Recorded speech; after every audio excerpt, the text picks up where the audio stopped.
backcountry Colorado, hiking, backpacking. I did a lot of marathons. I was convinced to do some ultras. Climbing, and I do filming and photography. I just like the ultras because I love the community. I just think that everybody is so nice, whether they're the first place finishers or, you know, us that kind of mosey along. So we are sitting here at the Studio Boulder with Rebecca. Can you first explain the setting here? So we're in the Airstream. It's been fully refurnished and like new hardwood floors, everything taken out of it essentially. And I'm just leaning back because I'm in like this like lounger couch kind of deal. Swanky red couches. They were actually Jen Lewin. In a while. Oh, nice. But yeah, so these used to be hers and then I threw them in here and now this is like our swanky media lounge is what we call it. Yeah, right on. Well, we're recording tonight. No, we did not call it swanky. That's just one of my favorite words. So I like insert it when I went. Yeah. We're in the Swankmobile. And Rebecca, what do you do here at the Studio Boulder? So I'm just the general manager. That's all you do? Just. Yep. I do everything from like social media to managing our accounting to I just got done helping GC the new renovation that we did. I'm about to go after this, install some baseboards. Nice. Doing website design. Yeah. And we're in like a big warehouse-looking building here in Boulder, and we're actually literally sharing a wall with Schnitzspahn Brewing. Yep. So happy hour at your joint is pretty easy and cool. Yes, absolutely. Just go on right on over. Is there a back door where you don't even have to go out the front? I wish, right? Sometimes people actually think this is our space, so we wanted to get a sign that just said "not Sanitas," so people would just know. Like every time, like, is this Sanitas? And they see us drinking beer, so it, I mean, it looks like a bar sometimes. Yeah. But this actually used to be the Boulder Velodrome. Little history, guys. Yeah. Yep. Yeah. And Doug then knows it. Yeah. And story about it. So. it was like Elevation very narrow or did a story on something. it. Yeah, it was super narrow or something was kind of funky about it. So but yeah, they kind of divided it into sections and we got a chunk of it. And so we have about 9,000 square feet of it. And what do you do with the space? What is the Studio Boulder? Yeah, so mainly we're a co-working space. We have all the way from offices to workshops to desks. And now we just added maker stations. So these are more so for people doing creative projects, more hands-on, makery, tinkery kind of people. And so we have about 35 businesses in here and wanting to grow. So, and then we are also an event venue as well. So like cool weddings, bar mitzvahs, corporate events. Only cool weddings, though, guys. No, if you're gonna have an weddings. uncool wedding, go somewhere else. Yeah. So yeah, it's a very different venue. So you walk in and you know right away that you're not gonna be able to hide it with like some fancy schmancy things. I mean, you get what you see kind of thing. So yeah, right on. Well, and how long have you worked here? I have actually only worked here part-time starting in March. I jumped the track like very fast, or the ladder. I started in March, and then I started full-time in August, and kind of hit the ground running. And apart from Doug Schnitzspahn, who's sitting right next to me, in that time, who's the most famous person you've seen in the? Who have you enjoyed meeting? Other than, I mean, first of all, it was really awesome to meet Jen Lewin. If you guys haven't had a chance, you should definitely go check out her stuff. She does interactive light sculptures. And then Gail Falwell, if you guys are big skiers up in Vail, the big bronze sculpture, the skier, that was her, and I actually managed her company before I hopped in here. So the studio poached me. I'm just kidding. But Gail, and then Will Day has also been in here. So Will Day Art, he's very contemporary, modern artist. He used to be in here. Definitely. So people that are interested in the space, where do they find out more info? Yeah, they could either email me, Rebecca, at thestudioboulder.com, check out our website, thestudioboulder.com, or our Instagram, The Studio Boulder. I'm, a millennial, so I'm really big on social media. Well, we've just been joined by Brady Robinson with the Access Fund. We got a whole bunch of great people lined up for our chat tonight. We're really excited. Thanks for having us. We really appreciate you hanging out definitely. and hosting with us. We look forward to doing some more with you. And people check out the Studio Boulder. If you're looking for it, you probably already know where Sanitas Brewing is, so just come next door and come knock on the door and say hey. And with that, we're going to shuffle the deck chairs a little bit and get right into the show. Welcome to another edition of Dispatch Radio. We are very excited to have an all-star cast here to talk conservation. We're going to go around the horn, get right to it. We're starting off this segment, How Do I Know You? Aimee, how do I know you? My name's Aimee Ross. I'm the Director of Business Development for IMBA, which is the International Mountain Bicycling Association, based out of Boulder, Colorado. Yeah, right on. And who's next to you? Lloyd Athearn, Executive Director of Colorado Fourteeners Initiative. Yeah, awesome. And next to you?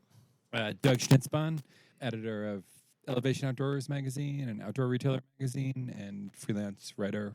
And rounding out the panel, we got Brady Robinson, Executive Director of the Access Fund. Yeah, excellent. Well, thank you guys all so much. The reason we have you by is you all have unique perspectives on a topic that is near and dear to the show, but also very much increasingly of top of mind among our listeners and just the general public, and that's public lands, conservation. Our show tends to be outdoor enthusiasts, people that consider the outdoors our playgrounds. We climb, we run, we mountain bike, we kayak, we fly fish, we hunt. Controversial, not really on our show. Hunting is an okay topic, and that's something we're going to touch on as well.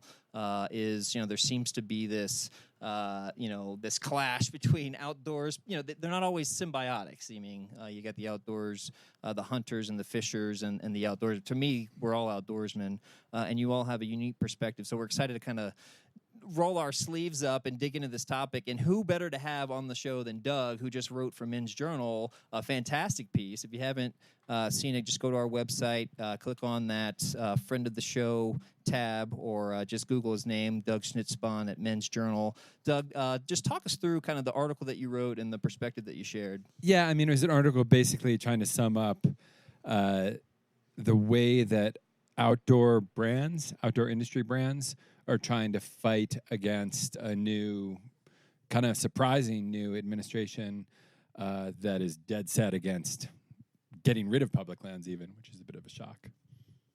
So at hand here is you've got a new administration that's come in. There's some new policies come in. Utah has been kind of the center of the bullseye, at least kind of in the outdoors world. Explain why that is. Yeah, administration is kind of a tough way to put it. I think it's actually more Congress, to be honest. I think it's Republican Congress that's dead set against it. And the epicenter of that would be in Utah, where you've got, for the past 30, 40 years, there's been a huge battle going on between conservationists and legislators over the fate of a massive amount of public lands that lie in that state. And what's the relation to Outdoor Retailer? We're here in Boulder, where the Outdoor Industry Association is located. They're the main sponsor of the Outdoor Retailers show, and that's been in the headlines because of their choice of Utah for having their summer and their winter market. And there's folks saying, and brands, Patagonia, Black Diamond, Arc'teryx, and others saying OR should be leaving Utah because of the horrible land use policies. Walk us through that. I mean, it's like a 2-hour show just to walk you through that. Yeah.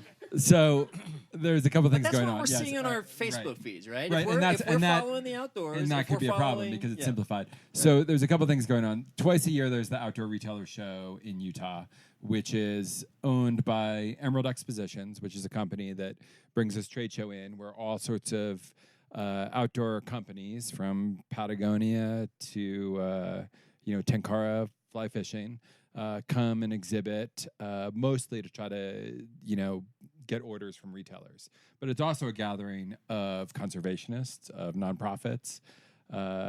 It's a kind of a tribe gathering too, and that takes place twice a year in Utah ever since the late 90s.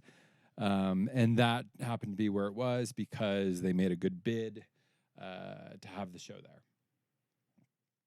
So that would describe what Outdoor Retailer is. What's the next step we want to do? The next step would be that the government of Utah has been very anti-public lands, going so far as a few years ago, the Utah legislature actually passed the law that said that they are taking back all the federal, or 33 million acres of public lands in Utah now belong to the state instead of the federal government, which is a big deal because those lands are in the state of Utah, and yet they officially belong to all of us as Americans. They're federal public lands.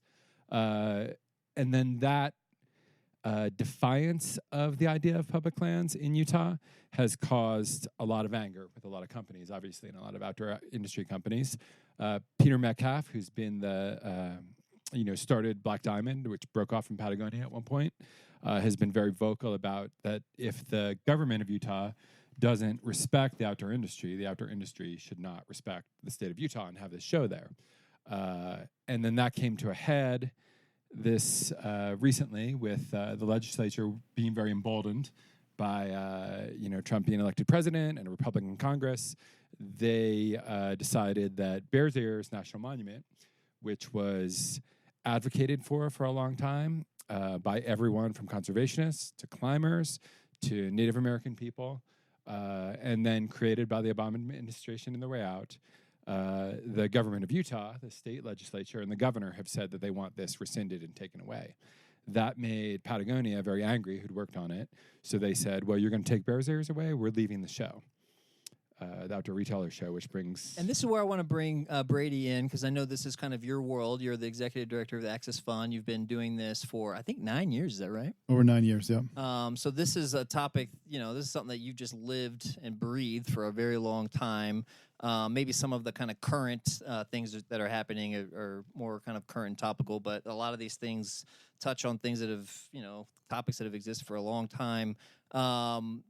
Just like why is it, what's going on right now? Like, why is it such a big topic?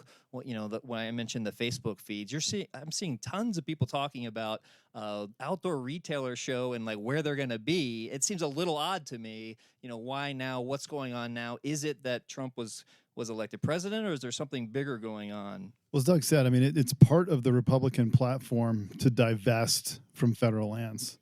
And the delegation in Utah has made their intentions abundantly clear.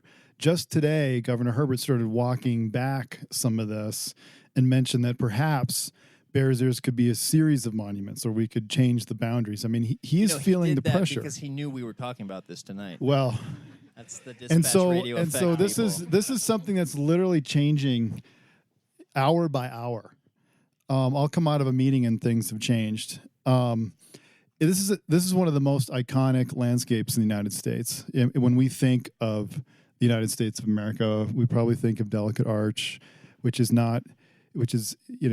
Indian Creek, which is part of the Bears Ears National Monument right now. So people feel very passionately about this. And of course, the Access Fund is the organization that keeps climbing areas open and conserved. And so climbers care deeply about this place. Wait, so maybe people have seen bears. They've seen the hashtag, but that's maybe all they know. Maybe you can tell us a little bit about this place we're talking about. It's huge.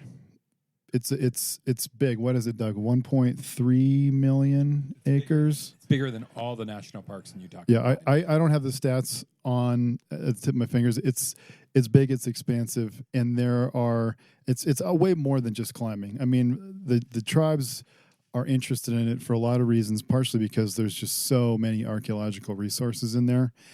And there's a lot of people in this country and a lot of people in Utah who believe this is one of the most important landscapes that needed to be protected. And as Doug mentioned, Obama did it on the way out. Without getting too wonky, Representative Bishop had something called the Public Land Initiative, the PLI, which was a legislative option by Congress to protect the place. And that didn't pass, and so Obama used an administrative option, which is the National Monument, to protect it. And that pissed a lot of people off. It's very controversial in Utah. Here in the Boulder bubble, we don't see that. If you we got to drink to Boulder Bubble. Okay, Boulder Bubble. All right. Did the listeners have to pound a shot? All right. Cheers, guys. All right, cheers. Boulder Bubble. Everybody drink. But in the rural counties in Utah, there are people who really don't want this. There are even there are Native Americans who don't want this. There's a lot of hysteria around what a national monument means, and there's some misinformation out there, but there's also some reasonable people who really don't want more protected federal land in their backyards. And so the issue is actually complex, and I certainly don't agree with the delegation from Utah on this issue, but I also think that we have to acknowledge that it isn't as simple as perhaps some of us would like to believe. What's your take on the list of names? So I don't think Black Diamond officially pulled out of the show. They sent a letter to the editor. Patagonia did pull out. Arc'teryx did pull out. Peter Metcalf sent a letter. He's the CEO emeritus Yeah. Okay. which is a distinction. Yeah. So it wasn't lost on officially the most. company even. Yeah. But he knew the effect was it was going to be Black Diamond. Yeah, he threw down the gauntlet. I mean, this is my take on it. And hats off to Peter. He's a badass, and he's also very consistent. And he's been kind of beating this drum for a long time, and he threw down big time. But then what really, in my view, changed things. I was there. I was in Salt Lake, and my ski buddy is old enough that he gets a physical newspaper, delivered to his house, and we sit down. This is like a ritual we do. And I opened it up, and I could not believe what I was like. The first day of the Outdoor Retailer Show, and he's saying, "Hey, we need to leave Utah because Utah sucks." So that was not the first time he's done that. What really, in my view, changed things was Patagonia saying we're not coming regardless, and these big shows are expensive for all these brands, and momentum and the inertia of the show every year. If that shifts, the whole show could shift, and that actually put the entire show on shakier ground when kind of an anchor brand like Patagonia was on. So anyway, long story short, things are in upheaval. There's a big debate. Some companies aren't going to go. The Outdoor Industry Association board said, hey, everybody, you should come and kind of represent. REI asked people to come. I've had 2 brands today called me and asked, like, what are you doing? What should we do? I mean, people are really having a hard time. What we're doing is, as the Access Fund, I guess I kind of brought that question on myself, didn't I? Right now, we're assessing the situation. To be honest, I think you need. So what is the situation? So what are you assessing? Well, you need people throwing rocks at the window sometimes, and you also sometimes need people inside negotiating, and talking. And so, what the companies are doing is becoming clear. I think what's important for the listeners, and I think anybody to understand, is that Patagonia is fine without this show. In fact, it is a brilliant brand move. They're probably going to sell more jackets. There's a lot of medium-sized. Doug's shaking his head. Yeah, there's a lot of medium-sized and small companies who, if they don't go, no one really cares, or it's going to really adversely affect their business. And a company isn't going to do good if they're out of business. And so, me personally, does that underscore the importance of the big brands actually having some balls and taking a stand? Yeah, some had to do it. If Patagonia hadn't done that, I don't think we'd be having the same discussion right now. But what I'm saying is, I don't think we should judge companies for what they do. The going to the show or not is not a litmus test as to whether or not they care about public lands in Utah. Right. Yeah. I mean, that's I think that's probably the confusing thing for the average person is like, who cares about an industry retail show? Why are people talking about an industry retail show with such passion like it's an oil pipeline? Doug, you got some perspective on that? I don't want the whole show to get caught up on this because it could definitely. But that's what people are talking about. Well, I mean, it's what people are talking about, but there's other public lands issues. Yeah, definitely. Fourteeners Initiative and IMBA. I mean, I think you have 3 takes on the ship. One is it's great to get this conversation started, and something had to happen, right? They brought up this decision before, brought up it before. There's, the Utah congressional delegation and Utah state delegation are simply not listening, right? They're simply going forward and ignoring what everyone else in the country wants and wants to talk about. So there had to be something done. Now, whether that's the right thing that's to be done or not is hard to say at this point because the trade show is something different than the government of Utah. The trade show is a bunch of people coming together, lots of different brands. As Brady's saying, there's small brands. There's people who rely on it. Some of the big brands would love to get out of this trade show because it costs them a ton of marketing money. I can't tell you how many times I've talked, I've reported on it for 10 years now. And I can't tell you how many marketing managers and CEOs were like, we would love to get rid of this expense, So you have to be careful on why you're actually not going to be at this show. The other thing is, there's everyone in the outdoor industry will also tell you that there's no other industry business that exists that is so tribal and comes together for such advocacy. And that's another important thing that happens here at the show. So for me personally, I want to be there. I want to take the fight to the heart of where it's happening, which would be Utah, which would be standing on the Capitol steps, yelling and screaming and complaining and getting them out there to talk. I was in the WTO protests in 1999, and I believe in taking the fight to where it needs to be. And I think a lot of people are going to be able to do that. And I think a whole industry is going to be there. There are going to be nonprofits there. There are going to be companies there. There are going to be people who rely on this over 600 billion-dollar industry making their voice heard. And I see that as being very important. Can I just add one thing? Beyond the trade show, I think we're at kind of a watershed moment. The outdoor industry and the rec groups have been saying that they're kind of the future of the conservation movement. Like, we're appealing to new demographics. And we've been saying that, and I think this is one of those moments where it's really becoming true. And I don't think the rhetoric can't be denied by anyone. I mean, we've got real purchase, and we're making a real change in what people in Utah are deciding to do and how they're having to position this publicly. So even if you don't care about the inside baseball related to this trade show, I think for some of your listeners, just understanding that I believe we're at a watershed moment in how the outdoor industry and the recreation advocacy groups participate in conservation, and how we're having some success in an environment in which there's not a whole lot of success stories right now to be had is actually really positive. Well, and Lloyd, I do want to, obviously that some of this kind of raises. When we brought you on, we were, very interested in the fact that the Colorado Fourteeners Initiative bought some land, which kind of, broadens this kind of conversation a bit as far as kind of tactics kind of moving forward. Talk to us about your thoughts on this. Well, sure. So I think that Brady's on to the point of in the last couple of years, people are really getting a sense of the recreation economy. I mean, we've tended to have conservationists as people who are wanting to protect wilderness or things for species or so forth. And I think that, recreation was sort of seen as people who are riding on these public lands. We're out hiking, we're biking, we're doing things.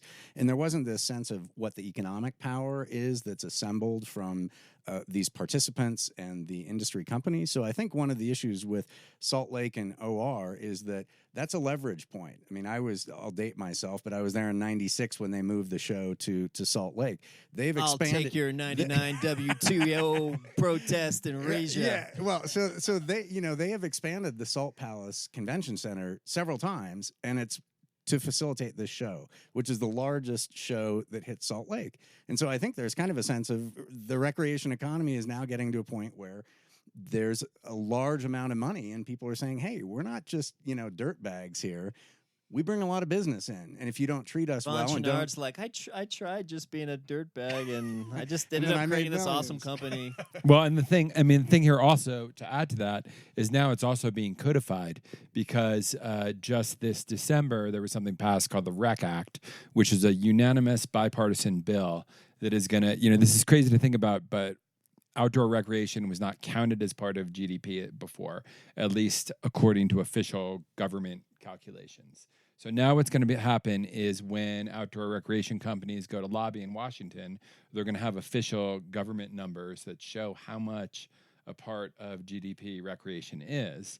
And this was agreed on bipartisan, which is fantastic, right? So, and Aimee, this kind of touches on in your world. So I want to bring you into the discussion. You're with the International Mountain Bicycling Association. Do I have that right?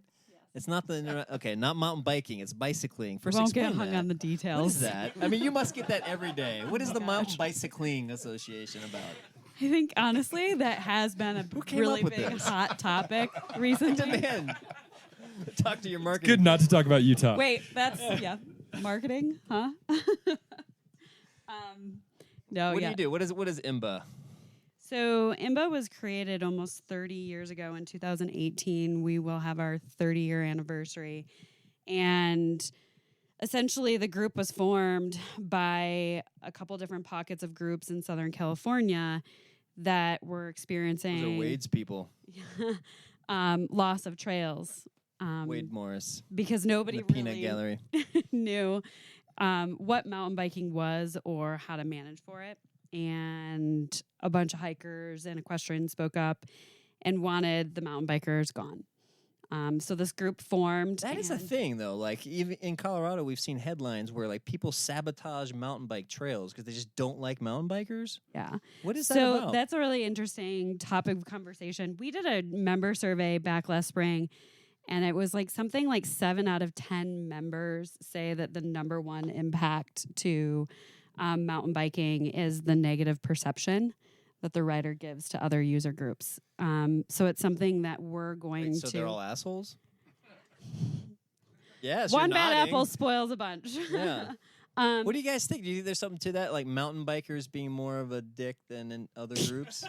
This is a good. I don't think Brady, so. What about climbers? Climbers are kind of Climbers dicks, have right? a fair Climbers, never do a top 10 climbers list. That's all I'll ever say. Here's the deal. If you're not that into mountain biking and you're hiking on a trail, maybe with your young kid, and somebody comes barreling down at 30 miles an hour or Melissa's 18 miles an hour, shaking her head, that only has to happen once for you to have a negative impression of cycling, bicycling.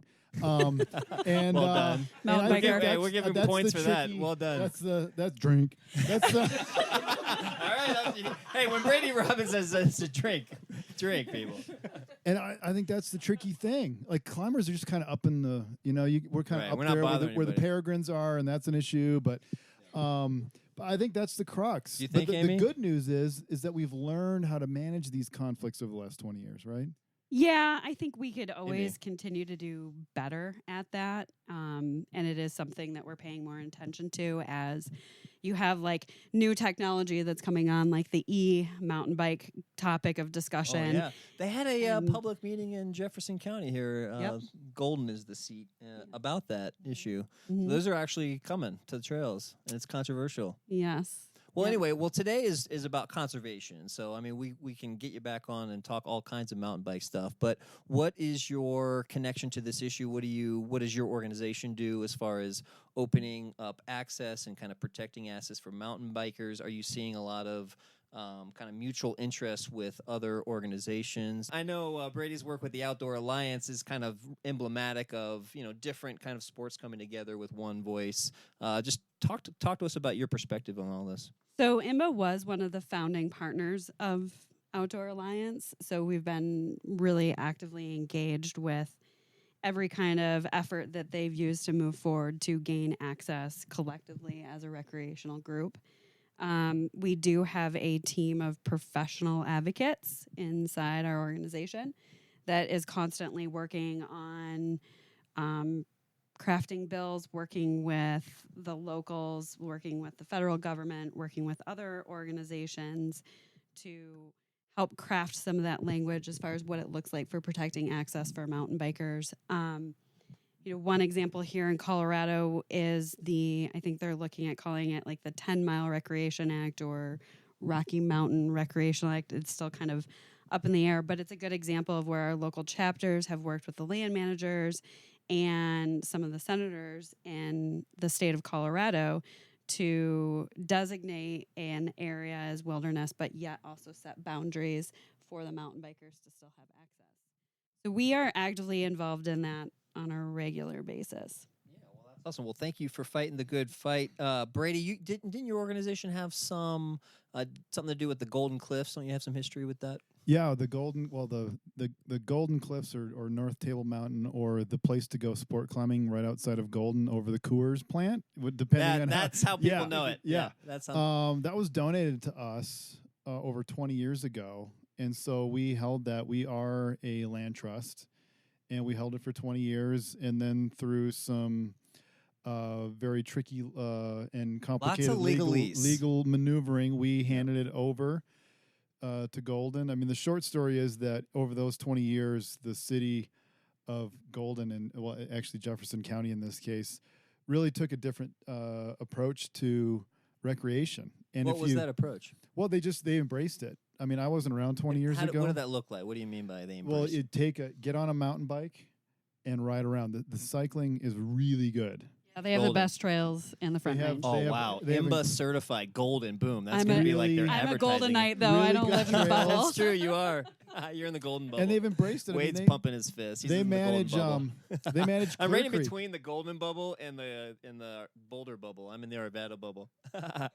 And this is where like the outdoor recreation economy is really thriving, and we're seeing it a lot in Colorado. We're seeing it in a place like Lyons, which was devastated, which was a national disaster. Kind of at the mouth of Estes Park a little bit. Yeah, Lyons was the flood had turned into a national disaster area, but then they've embraced Lyons outdoor games. They're embraced. Like, hey, more water, you can kayak on it, guys. Well, yeah, I don't know about that, but outdoor park. We've seen it in Buena Vista.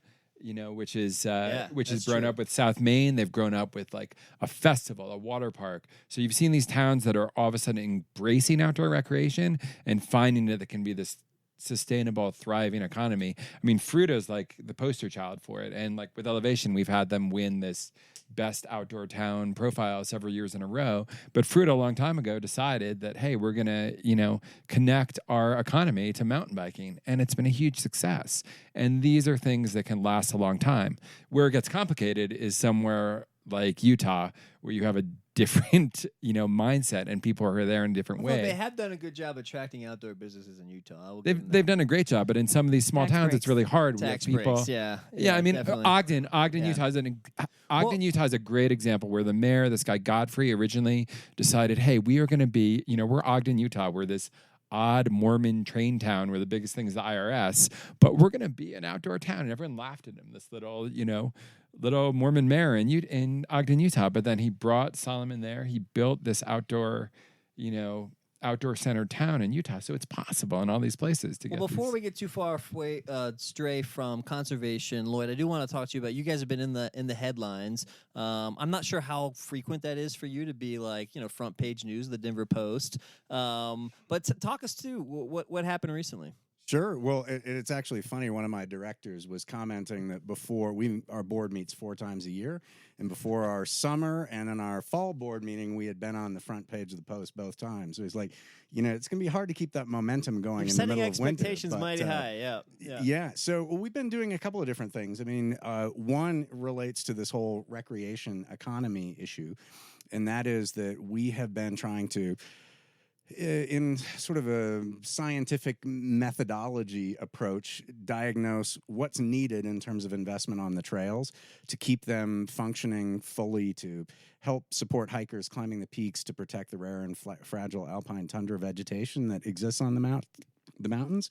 So we, 2 years ago, came up with a report card that had this number of $24 million that it would take to fix the Fourteener trails, and people were kind of coughing and sputtering at that. And well, then we'd also been simultaneously putting... you way underestimated it. Underestimated the cost? Yeah, we're going to be way more than that, right? Well, it's probably going to be closer to 30 million because we didn't get all of the trails inventoried. And, we're dealing with natural surface trails, so they're going to continually require maintenance, but we're talking about more the actual construction of building rock staircases and retaining walls and things like that. But what we were also trying to do is we get this sense of how the trails are evolving with use levels and design improvements, those sorts of things. We started deploying some infrared trail counters to track how many people are on the trails, because it's really... So how many? So, we love kind of bar trivia, like anything you can go to a bar and say, hey, guess what this number? Give us an idea of like how many people are visiting some of these Fourteeners. Sure. So after the first year of study, we came up with a number that there were 260,000 use days on the Fourteeners. Now, we're principally looking just at that snow-free period from essentially start of June through the end of That's what we call September. wussy hiking time. Wussy hiking it's season. not kind of in the more arduous so how many mountaineering. people visited like Long's Peak last year? Long's is one where we had to go through some numbers from the Park Service, and I think that it was about 12. So that's not 12,000? a big one. Yeah. The biggest that we think is Mount Elbert, the state high point, which is about 25,000. Although it's 25,000 people. Yeah, that are climbing again in about a 4-month period. In a 4-month period. In a 4-month period.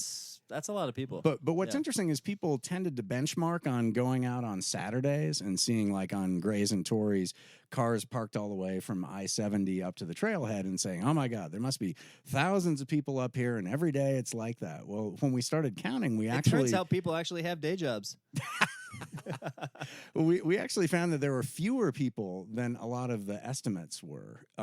But what that means is that the impact that each hiker has is much greater than we thought. Well, the good news is that the information gives us power, because we're able to get a sense on these 20 locations on an hour-by-hour period for months at a time. We can tell you how many people are coming and going. And that's something that even the agencies don't have. And I think that as we talk about conservation, we need to be aware of how a lot of our land management agencies are starved of money and they're losing people. And so they don't even have the information with which to make good decisions about should this be open to hiking or biking or climbing or what have you. You know, they just don't have really good information, or it's very sporadic, especially the Forest Service. So talk to us about Mount Shavano. Essentially, you know, we're a partner of the Forest Service and BLM, and we do the on-the-ground stewardship building trails, maintaining them, educating hikers. And as we were trying to forward our goal of getting a sustainable route to every one of the 14er summits, or at least approach trails on the more difficult peaks, Shavano and about 4 others would cross private land.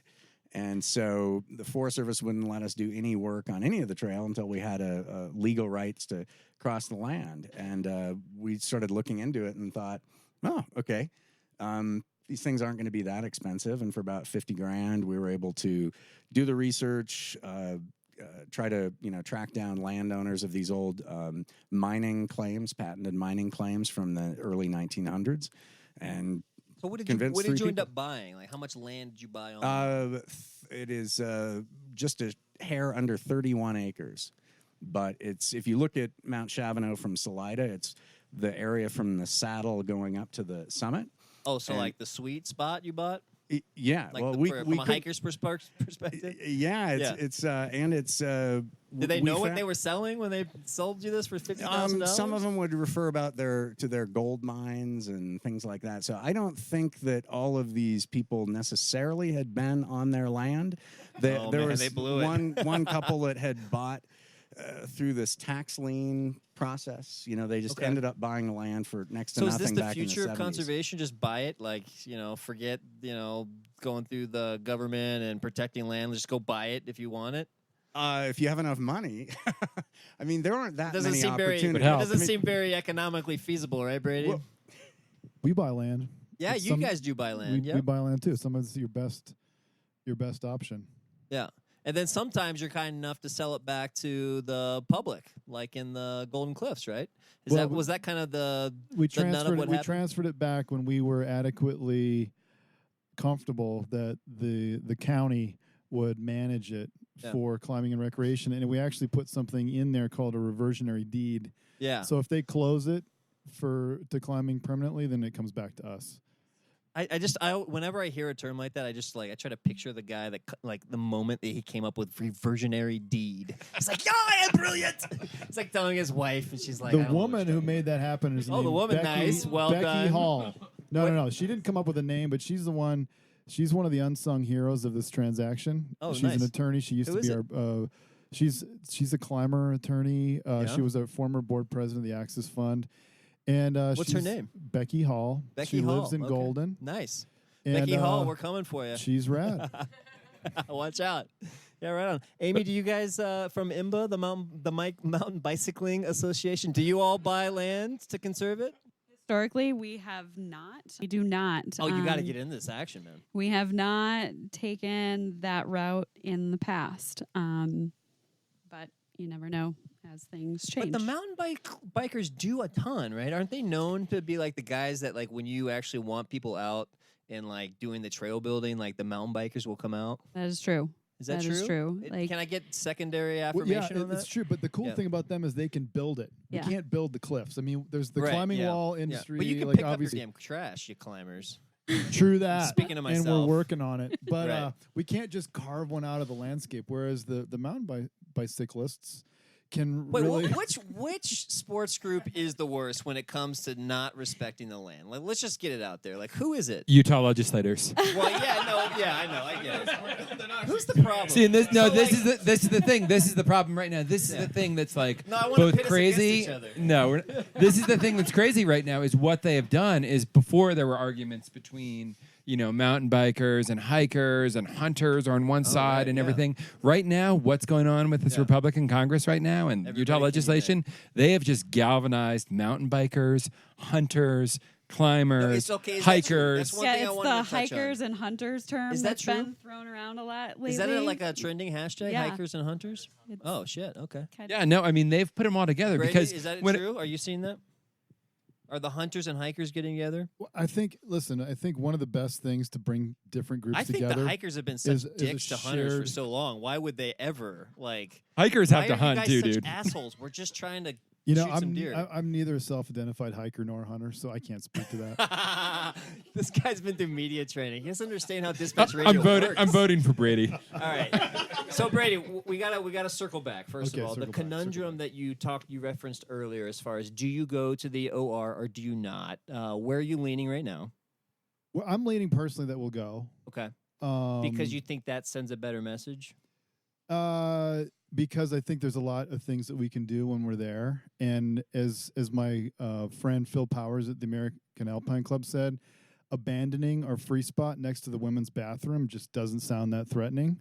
So, but you do at the same time. He's not there for the women. You do support Patagonia's stance and do appreciate absolutely. that. Okay. I think if Patagonia hadn't done that.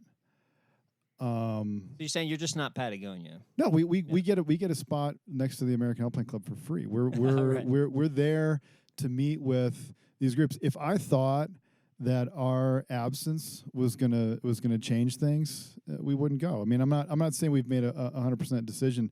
In my view, the unfortunate kind of side effect of this is that the Outdoor Industry Association is going to suffer. So what's the outdoor retailer that we're not talking about, right? Like if people weren't talking about where the outdoor retailer show, like what would they be, or what's next? Like, is there something we're not paying attention to that we should be? In terms of what's next in terms of public lands? Or, yeah, go there. Yeah, sure. Well, I mean, to me, it's just what's go ahead. The heist. Public lands. Yeah, you have motherfuckers who are going to try to take it away from you. Yeah. And that's the truth of the matter. Chavez, you've got a Utah Republican who wants to sell off, Chaffetz. whatever his name is. Tomato. Yeah, he wants to sell. No, it's true though. I mean, they actually think they've believed that they can get away with this, and all of a sudden they're empowered with this idea that they're going to sell your public lands. They're going to transfer. The worst one is that they're going to transfer it to the state, which can't pay for it or manage it, which means eventually they're going to sell it off. Do you guys all agree around the trailer that that's the biggest issue? That is, yes. I agree with Doug. And yes? I think the thing is it's going to be a death by 1,000 cuts. Little and bills Aimee, you here started and off. there. You said the heist, so you go agree. ahead. And Lloyd, you agree? Yeah, I mean, it's both trying to sell off public lands and it's trying to just sort of eviscerate the public land managers. It's like bleeding the beast. Yeah, I mean, they want to get it so that there's really nobody there who can enforce any rules. They want to tear down and rescind rules, regulations, and make it such that nobody's going to be there to defend it. And so the second question that I wanted to get to you, Brady, was are the hunters and the hikers and the fishermen, is that really happening? Yeah, I think they're coming together. I mean, the backcountry hunters, when Chaffetz posted on Instagram a picture of himself with a hunting dog and said that he was pulling his bill. So just for the person that's not quite as fast as the rest of us, so this is the representative. Explain who he is. From Utah, and he put forward a bill that was going to sell off public lands. Now, I don't want to get into all the weeds. And then he posted a picture of him as a hunter. He posted a picture of him saying, as a hunter and saying, Psych. listen, a lot of these lands have been, slated for being sold since the Clinton administration. However, some of my supporters have said that it sends the wrong message. Therefore, I'm pulling the bill. And by the way, I'm a real hunter. Check it out. I'm in camo. Okay. Like that was the message. And my dog. That was the message. Right. And the backcountry hunters and anglers are a big part of that success. And honestly, I'm not being facetious. A shared threat is one of the greatest things that can bring disparate organizations together. And I think one of the things that's going to happen in the Trump administration is we're gonna see a lot of groups, and maybe off-highway vehicle groups too are going to be coming together. I mean, that's the you were saying before, which group is the one that makes the most impact. I was expecting someone to say, motorized folks. Yeah, ATVs. Yeah. But we could see we have a lot in common. Try having a bunch of those at your campground. Yeah. But I'm just going to say, I'll touch the third rail of human-powered politics here for a second. Yeah. We might find that we have a lot of shared interests and values, even with motorized users. Yeah. And I know absolutely. This goes against a snowmobile to get up that. No, and hill, that's that's the thing. Lloyd, you've got a thought? The only other people I see are driving a Razor around in the backcountry. So. Well, it's always easy to typecast people and say you are one user group. And we were doing some work by Red Cloud Sunshine Handies, a group of 14ers near Lake City. And, Handies? Who came up with this? I have no idea. Don't know the name of that one. But no, that's worse than Bicycling Association. Sorry, Aimee. Officially, we'll change the name I'm tomorrow. sorry. I know you didn't create the name. No, I didn't awesome. name the peaks. They were there before. But love I was just loading up my group, truck, and this person on an ATV pulls over and starts walking over towards me, and I'm like, oh, I wonder what's going on here. And she just, let me just shake your hand and thank you. This, we climb these peaks, and at a first blush it would have been, oh, this is a person who's on an ATV. They don't hike the mountains. They don't do this. And she then said, no, we hike and we ride and do other different things. And people will be a different user group on a particular day, and they oftentimes have a lot of commonality. So what's the best evidence of these hunter hikers coming together? I'm just not quite buying it, guys. Aimee, you got any evidence? Other than a hashtag you might have seen on Twitter? I think the continuous work that the groups within OA continues to do, and the Outdoor Alliance. Does that include hunters, Brady? It doesn't right now. It does not. Okay, so I'm still looking for some evidence. Anybody have any? Hunters are hikers. Hikers are hunters. They're one and the same. Everyone gets out there. It's and ringing a little hollow, guys. I think Brady gave it to you right on the nose when Chaffetz showed up in his camo. He wants to appeal to that group because that's a typical, right-wing group. But I don't know. I've lived in. But did it work? Did what? Yeah, he said he rescinded the bill. I think that's still under. He put out there some humble pie on social media that is rarely seen on the part of a politician. So I have to say. And so your read of it is that the hunters spoke up and they got in his ear and they said, "Dude, back down. This is not a lot good." of us spoke up, but the hunters, I think, were probably the ones that were closest to his heart and to his voter base.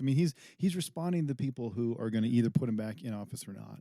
Where they think the money is as well. And he also had a town. Also where they think people are politically. If we think about it, it's mountain bikers in Boulder and climbers in Jefferson County aren't really going to resonate with conservative Republican politicians, but hunters and people who fish are probably going to be more to the right on the political spectrum. But that's where they're wrong, because we did a really in-depth demographics research on our membership base, and 40% are Republicans. Yeah, half of ours is and half of ours is Republican. Yeah. And so and with the so interesting what is it? thing, Why is the perception that outdoorsy people are liberal? What is Boulder? That it's the Boulder.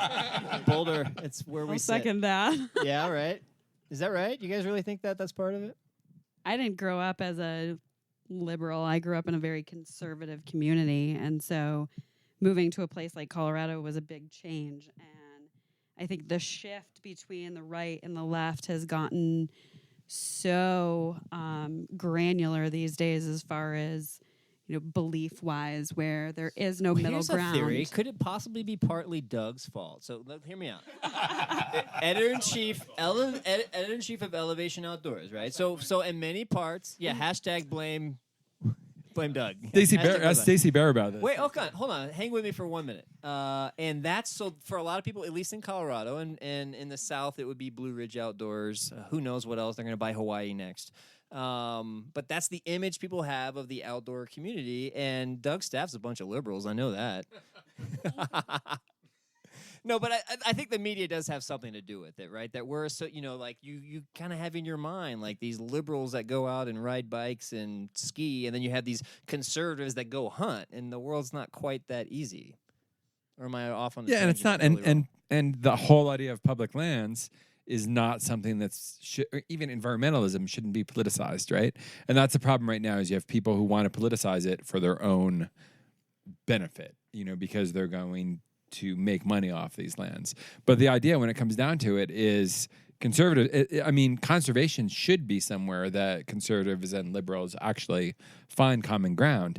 And we actually might find that so far that we've been pushed with the current Congress and possibly even the president, is that it might actually finally galvanize these two groups that actually we all enjoy the same thing. We all enjoy being out there. When you're hunting, I've gone out with hunters and enjoyed it. I've gone out with mountain bikers and enjoyed it. I talked with Grayson Schaefer with Outside Magazine, and he was like, I don't like talking about the fact that I hunt with like different companies. It's like, yeah, that's a symptom of the problem. It seems like, and maybe there's an awakening. There should be no hunting shame. I mean, I mean, hunters I know are some of the greatest people who enjoy the outdoors. I don't think there's any shame in that. Yeah, I mean, absolutely. I mean, Brady, what is the role of the hunter in this scenario? Well, they would argue, even though you don't have a hunting organization yet, they would argue that they pay their fair share through permitting. Don't they pay like 90%? Like at least in Africa, as far as conservation, they say that hunting tags pays for 95. No, but I think there's some. No, but you're onto something here. I mean, hunting and fishing, they pay fees, and there's and there was something called what have you paid to go mountain biking? Like what fee have you actually? Well, paid? there was something called the backpack tax that was proposed that was going to be the kind of human-powered outdoor recreation side of it, and that was industry fought back hard on that. Which and that should happen, shouldn't it? Well, that's a whole nother why show. are hunters Let's have having another to pay show for on that. tags? Let's not go there. Why are we getting free access when the hunters pay for their tags? That's exactly what they would say. Yeah, fair enough, right, Lloyd? Motorized people, hunters, fishers. I mean, they are the types who will say, "Yeah, we're paying for it." I mean, you could start delving down and say, you're paying for the management of species, which is different from building trails or doing wildfire, that sort of thing. I mean, you are getting food in that whole equation. Like, if you're good, I'm getting a calorie deficit if you do good. Yeah.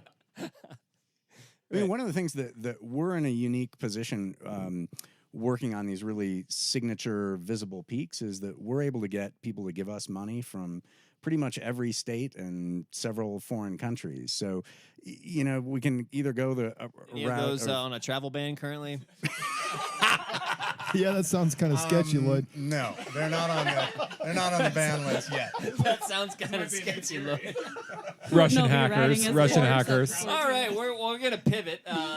So we've got an awesome peanut gallery here. We've got Melissa helping out with the audio. We got Kelly, normally on co-hosting duty, but got a reprieve. We got Wade Morris, who's a legend of Yosemite. No, not Yosemite. Eldo climbing. You know why I have Yosemite? I have Yosemite on my mind because I think it was Lloyd that had a. Did you have the kind of seminal moment in Yosemite when you were 13 years old? Exactly. That was on my mind. A long time ago. We've got Abby Weiss with the Adventure Project. If you're a climber, Mountain Project is a website you definitely know. MTB Project if you're a mountain biker. Hey, you know it. Is that what you use, Aimee?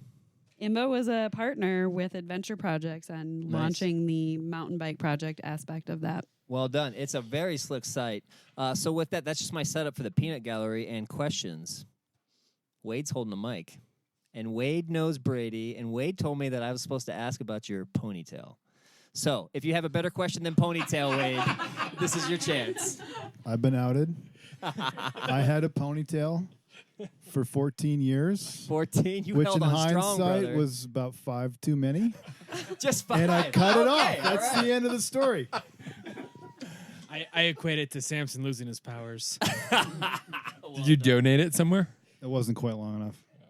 And so, Wade, you actually climbed the Naked Edge, and you did your first Stefano-less ascent of the Naked Edge with Brady. Is this right? Brady's actually a badass climber, by the way. He's used to hang with Jimmy Chin and Conrad Anker. He used to hang with Jimmy Chin and Conrad Anker. So the backstory to this is we both climb with Stefan, who currently has the Naked Edge speed record with Jason Wells, and they climb it just shy under 25 minutes. Bridge to bridge. So if you've ever been to Eldo, there's a bridge that takes you on to the north side of the canyon, which has the majority of the climbing in the canyon. And we both climbed with Stefan. And Brady had posted one day that he was so proud that he had gone sub 1 hour on the Naked Edge, bridge to bridge. Stefan-less. With Stefan. Yeah, with Stefan. And so I started with to the make Stefan assist. I had done that too, so I started to make fun of him that he doesn't count. It doesn't count. It's a you get a little asterisk star next to your name. He just pulls you up it, yeah. Pretty much, yeah. So then we teamed together, and we've both since gone sub 1 hour. Yeah, well done. So that's kind of an elite crew. We're waiting to have the dispatch radio hour on just the Naked Edge sub-hour club, but we need a woman to join the club because we can't do a all male show. It's just a rule in the show. So you guys get on it. Yeah. All right. Yeah. Plenty of candidates. So Wade, what's your take on what questions you have for these guys as far as conservation goes? Obviously, a topic that's important to you. You want to have access to these beautiful climbing areas. I mean, we've covered quite the array tonight. I mean, one of the questions I had was just the stance on outdoor retailer, no or yes. I told you that's what the people are talking about. Yeah, it's. I mean, from the user standpoint, I both support going and staying, but I like to hear the reasoning behind it. Does IMBA go to the show? We do. Oh, what's your stand? Where are you going? We'll be there. You'll be there. Okay, they put their line in the sand. They put their stake in the ground. I couldn't agree with Brady more that, there has to be people inside, fighting the good fight while other people are, rocking the house from the outside, and IMBA takes that same position. Yeah, right on. Yeah, I mean, I don't really have any other questions, Dad. Abby Weiss, you're a journalist. You're full of questions. I have a question. I have a lot of questions. So we've talked a lot about, as organizations, what your conservation efforts are, what you're doing. What are you doing in your personal lives, and what can I do from from a conservation standpoint? I'm going to start because, don't be a dick. Mountain bikers, stop being such dicks out there. It's not helping. All right. Aimee. I've got a point to add on the mountain bikers. Yeah, you agree? No. Well, no, I think you've experienced this dickishness. So, no. Well, yes and no. So I'm predominantly a climber, and you have, when people come up to you on the trail and they're hiking, you have a greater interaction time with the hiker. Greater. Probably, and they're usually 5,000% greater. Yeah. So hikers will probably agree that mountain bikers and climbers are crazy for what they do, but climbers have a chance to explain themselves, and usually that increased interaction time can, persuade the hiker that, climbers are generally pretty happy people. All right, cool. They're not interacting, or they're not impeding. Assholes. They're not impeding me. But mountain bikers, they just blaze by like, up on your left, get out of my way. I'm going to keep going. So you don't have the time to explain yourself. I don't know. So do we need to dismount and chat every time? Yes, every time. So one of the things... Definitely not. It's like we actually have a program for that. It's called hashtag dismount and chat. Hashtag don't be a dick. Hashtag don't be a Shred dick. responsibly, I think. That's the hashtag for the show. Don't be a dick. No, I mean, that's one of the things that in 2017 you'll see IMBA kind of shift towards, sort of updating what has always been known as the rules of the trail, which I just think gives us a bad name. Just having rules in the name itself is... Are the rules of the trail universal across the country and world, or are they state by state or trail segment by trail segment? They're more theoretical. That's a good question, because really, so the updated version will be more of like a rider's responsibility. And Number one, don't be a dick. Yeah, we have to take into consideration the different geographies that are at hand, because in some places, going up doesn't necessarily mean that you have the right of way. In general, most often, yes. Me personally, I think you asked, what can you do as a person?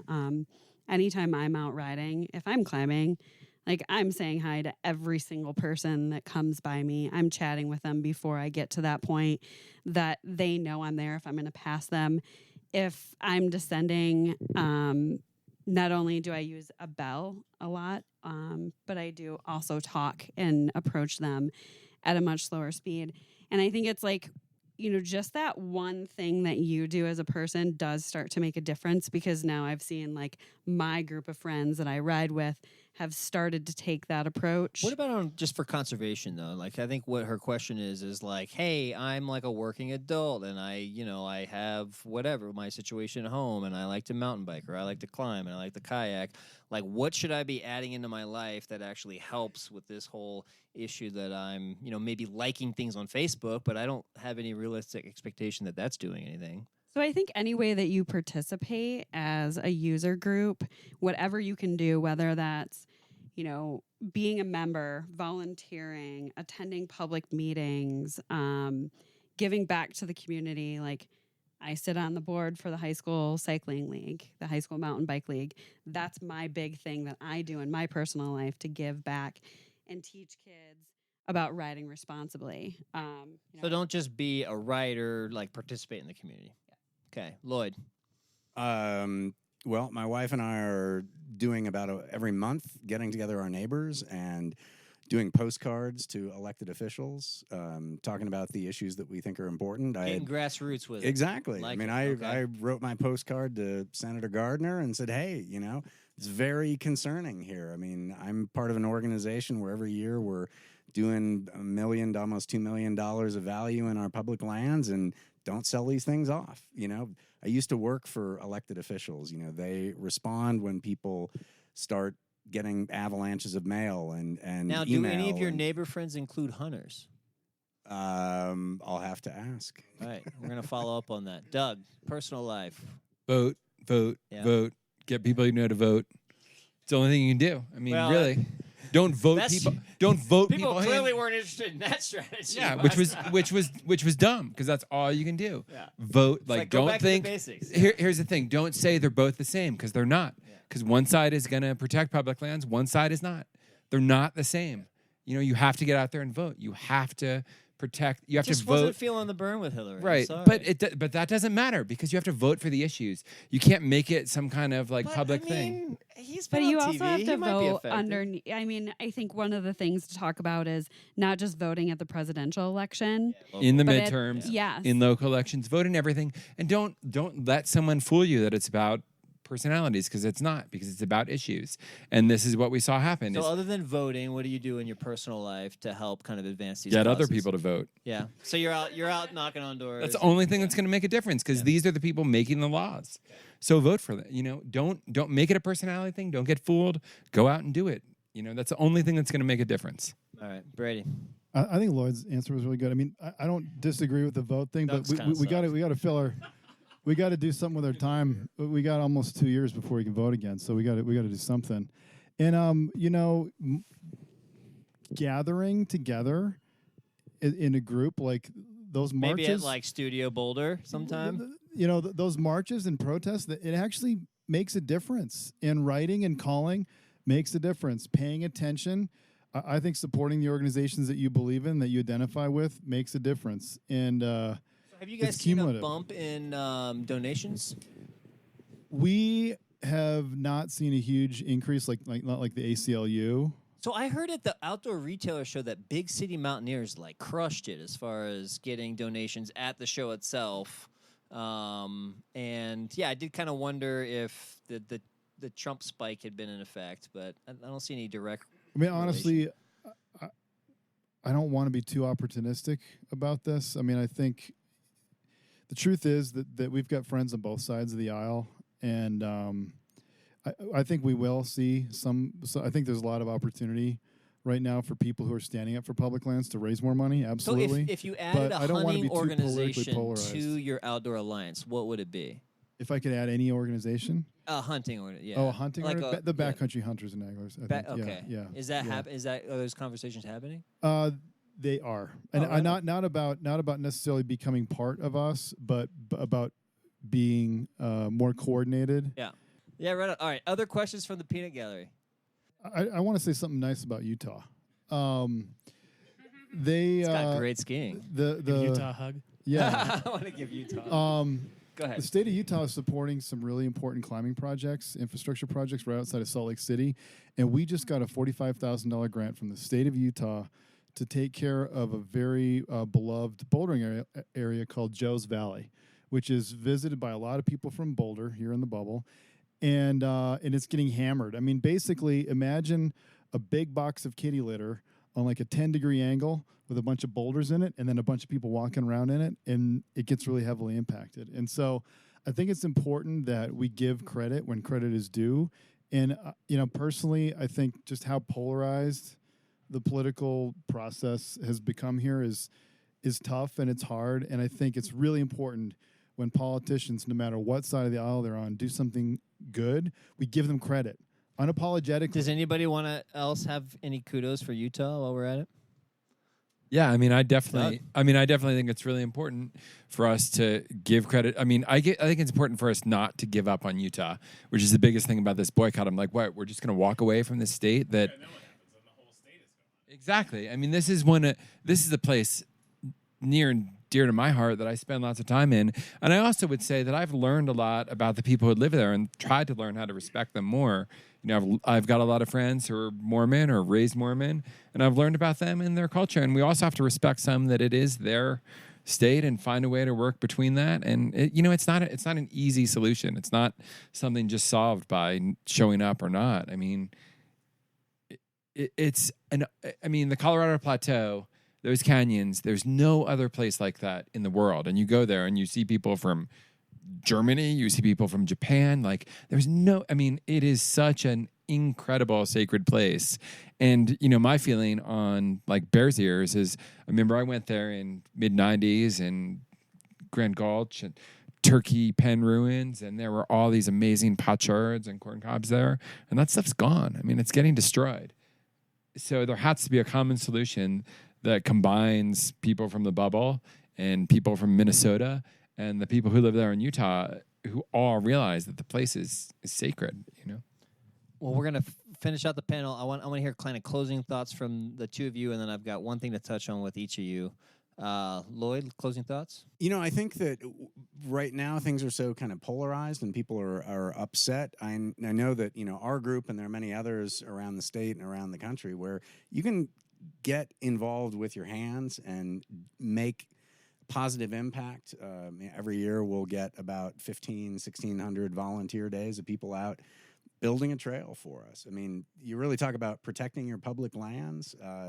They need our help. We talk so much about the kind of the policy issues and the what I call kind of step one conservation. Is it going to be a national park or a monument or a wilderness area? And then there's a lot of thought that's like, we're done. And it's like, no, you're not, because, the trails might not even be built. They need to be stewarded over time.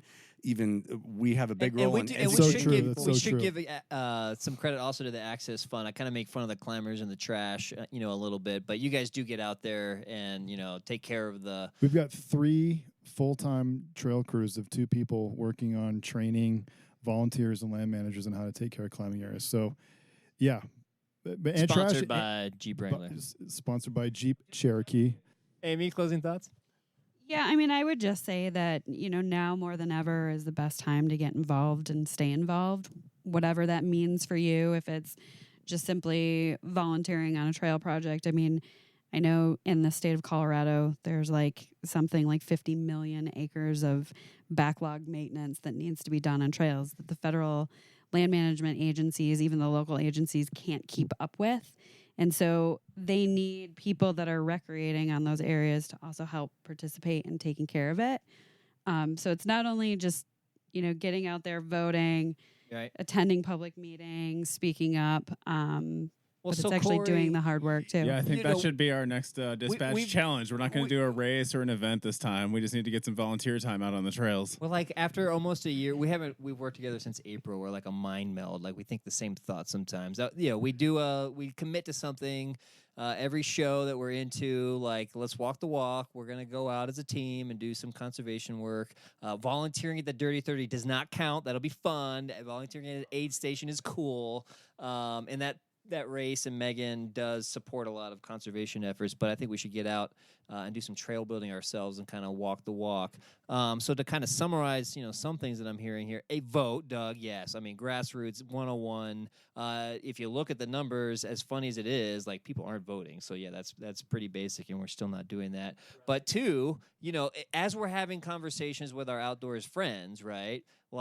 If you're getting all excited and liking shit on Facebook and sharing articles and saying, I'm joining the movement, my question to you from now on is going to be hey, what have you done? Have you gone to trail build? Have you gone to participate in your community? Give me some tangible here other than, I've kind of bloviated on Facebook. Wade, what do you got? Yeah, I was just going to say, where can we go? Yeah. Awesome. Yeah, definitely.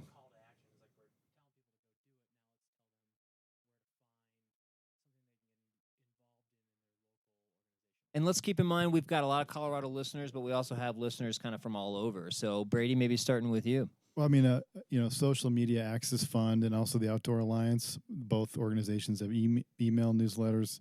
That's what I would say is just, those are the two organizations. Outdoor Alliance and Access Fund for you. Yeah. Yep.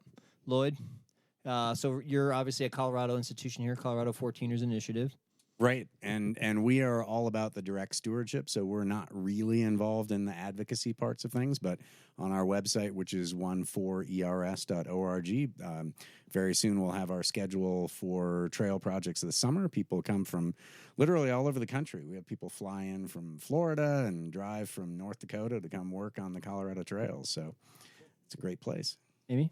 So I would say from an IMBA perspective, from the national angle. From an International Mountain Bicycling Association. I would have to kind of echo what Brady said about, social media, getting on our website, looking for the news alerts, Outdoor Alliance. But in addition, IMBA has a network of chapters across the U.S. There's 12 here in Colorado. No excuses, There's people. 215 across the entire U.S. So that's just a crusher to that lazy person listening, like, oh, it doesn't exist around me. Yeah. I don't live in Colorado. I couldn't participate. In addition to that, like if you think, oh, I don't have a chapter in my area, there is some sort of club that's organized around mountain biking in general. So just do some research in your local area. I mean, you can look on our website and find a list of every chapter and club that is part of our organization. Well, here at Dispatch Radio, we're all about continuing the conversation, so definitely encourage listeners out there to write to info@dispatchradio.com, go on our Facebook, go on our Twitter, go on the Instagram, whatever else the post-millennials are using, we're probably there. Tell us what you're doing. Tell us, how you're getting involved with this issue, personally, what you're kind of pledging to do, what your questions are kind of moving forward. We're here in Boulder. We're in the Bobo, baby, and we love it because we have access to people like Brady, to people like Doug, to people like Lloyd and Aimee, and so many others that are just making things happen in the outdoor industry. I just happen to live here, so thank you guys for being here, showing up. We'll definitely look forward to having you back on the show and continuing the conversation. All right, until next time, guys. Thanks a lot.